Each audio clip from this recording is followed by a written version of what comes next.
Kwanza nitumie nafasi hii kuwashukuru sana vijana wa Dar es Salaam ambao nakiri kwa dhati ya moyo wangu kwamba wazo hili limetoka kwao. Walichokifanya kwetu sisi kama wazee wao wa mji ni kwamba namna gani tunaweza tukawasapoti zaidi katika mawazo yao ili kuweze kutuzalisha jambo ambalo ni jema zaidi. Kwa hiyo tarehe 14 mwezi wa pili mwaka 2026 tunakusudia sasa kuwa na IST Festival, lakini malengo yake makuu ni kitu gani? La kwanza, mtakumbuka kwamba Dar es Salaam tumemaliza masuala ya uchaguzi, lakini zaidi pia tumeingia mwaka mpya, na kwa mantikio hiyo ni staili mojawapo ya kuanza kufungua mwaka mpya mwaka 2026. Lakini jambo la pili ni hamasa pia kwa vijana mbalimbali na hamasa kwa wote wanaomiliki IST. Tuna zawadi za zaidi ya milioni 100, na kwa mantikio ni kwamba kwa wale wote ambao watafanya vizuri, tumekushapanga pia na ofisi zetu kwa kusaidiana pia na vijana, hatutaogopa wala tutasita kumuongezea mtu IST mpya kwa mazoezi au kwa kazi ambayo atakuwa ameifanya kwa siku hiyo. Lakini hiyo namba 2, IST Festival itaambatana na matukio mengineyo.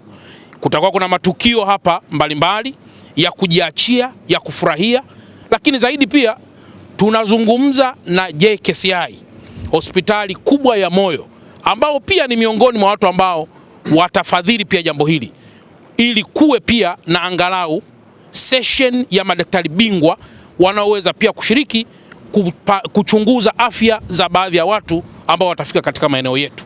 Kwa hiyo ieleweke kwamba IST Festival cha kwanza ni Dar es Salaam kufurahia na watu wote, na baada ya muda mfupi tutakuja kutangaza ruti, magari yataanzia wapi kuelekea wapi, itakuwa ni muda gani, na mwisho wa siku itakuwaje.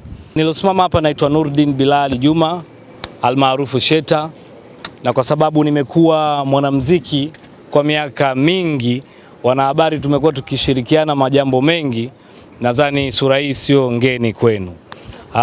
Leo nimesimama hapa niko na kaka yangu Albert Chalamila, mkuu wa mkoa wa Dar es Salaam. Kwa information ndogo ndogo tu, kwa sababu tutakuwa tunakutana kila mara kuupdate hili jambo. Tunazungumzia leo IST Festival. IST Festival ni festival ya kitofauti. Kwanza niseme tushakubaliana tarehe 14 February ndio itakuwa ni siku rasmi maana ya event, lakini loading to tarehe 14 tutakuwa na activities mbalimbali zinaendelea. Mbiu vimba na gari yako, vimba na gari yako. Na mheshimiwa, nikushukuru kwamba kijana anaweza akaja na gari yake, lakini kwa maana kama ameipimpi vizuri, tutakuwa na route hapa kidogo short ya kushindana kidogo, na mshindi atapewa gari nyingine. Hiyo nimeipenda. Lakini pia tutakuwa na nyama choma bure siku hiyo, kwa sababu hiyo ni party.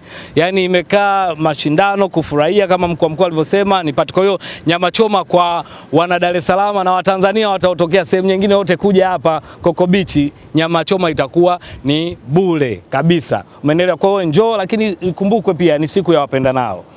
Kwa hiyo katika hii milioni 100 mkuu wa mkoa umeizungumza, napenda pia na mimi nichomeke hapa kwa wapendanao ambao watapendeza kapo, kama watavaa nguo zimefanana au watapendeza, watapata zawadi. Tutaangalia ni zawadi gani. Kwa hiyo tutaangalia, tunatangaza kila tunapoelekea kabla ya kufika tarehe 14. Sasa Watanzania wote, hii ni fursa kwenu, tuje tupate, lakini cha msingi tutakuwa na burudani ya wasanii wa aina tofauti tofauti, singeli, la taarabu, bongo flavor, yani ni party siku hiyo. Kwa hiyo IST Festival imejumuika na mambo mengi sana. Watanzania wote karibuni, itafanyika hapa Coco Beach tarehe 14.